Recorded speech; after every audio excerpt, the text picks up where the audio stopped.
será que ameaçar um político de direita é discurso de ódio? Ameaçar a morte? Não, imagina, de forma nenhuma.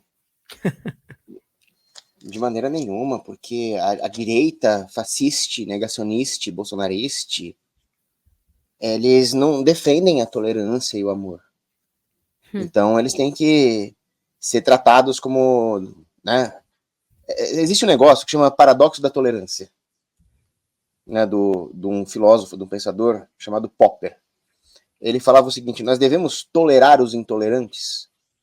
Então, a conclusão dele é que, como os intolerantes causam intolerância, uma sociedade tolerante não poderia tolerar os intolerantes. Mas aí ela mesma seria intolerante. Então gera-se um paradoxo. A saída desse paradoxo de Popper é a seguinte: existem coisas que geram ordem verdadeira, que seria a justiça, o direito natural, a preservação da propriedade privada, e existem as falsas ordens, que são aquelas que entronizam no poder os tiranos e causam o caos no resto da sociedade. A esquerda entendeu uma coisa, Marx. A esquerda entendeu que eles precisam, para destruir a direita, eles não podem se ater a um império legal, a um império da lei. O império da lei, ele tem os seus problemas, sem dúvida. Mas o que a esquerda faz é usar o império da lei como um trampolim para interpretar a lei de uma forma completamente viesada para os seus próprios interesses.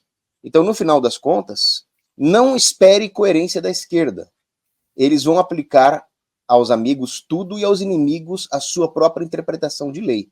Então a coisa sempre vai tender para a entronização dos tiranos. A direita, ela zela pela ordem. Então, se ela zela pela ordem, ela precisa assumir de uma vez por todas, pelo próprio paradoxo da tolerância do Popper, que a tolerância não é uma virtude cristã. São Miguel Arcanjo não tolerou o demônio lá no céu. Então, nós temos que ser tolerantes. Não, realmente não. Só que nós não vamos fazer como a esquerda e dizer que a tolerância é uma virtude.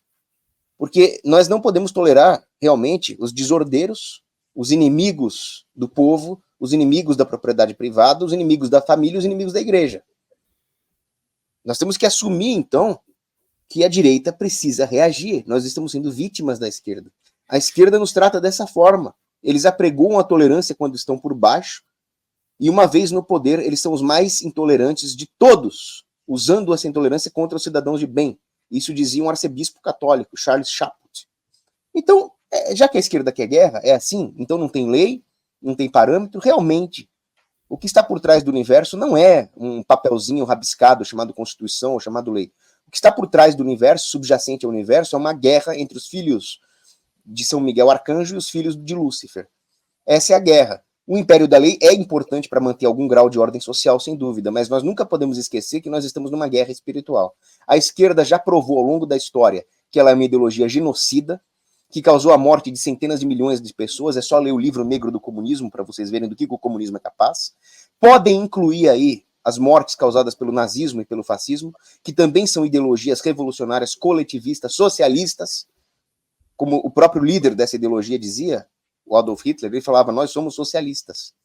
Eles eram inimigos do marxismo internacional, mas eles eram socialistas, revolucionários, anticatólicos. Então é guerra, acabou. Se a esquerda age dessa forma, se a esquerda nos chama de inimigos das instituições, que nós temos um gabinete do ódio para acabar com o Brasil, isso é tudo mentira. Quem tem o gabinete do ódio são eles. E esse gabinete do ódio da esquerda é pago com o dinheiro do pagador de imposto, um aparato estatal gigantesco, um aparato estatal que abre um terrível precedente para a quebra das nossas privacidades, um aparato que o PT montou, que pode ser usado no futuro por uma ditadura distópica.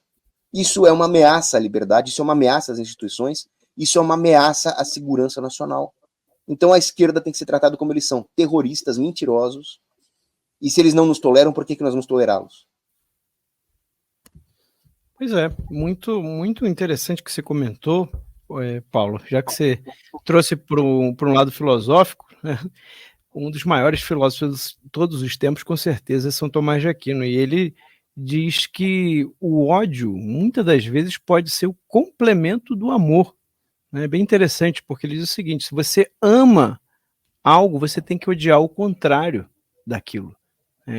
Eu tive a experiência, inclusive, de estar atendendo numa comunidade lá do Rio de Janeiro pessoas que tinham problemas de droga na família.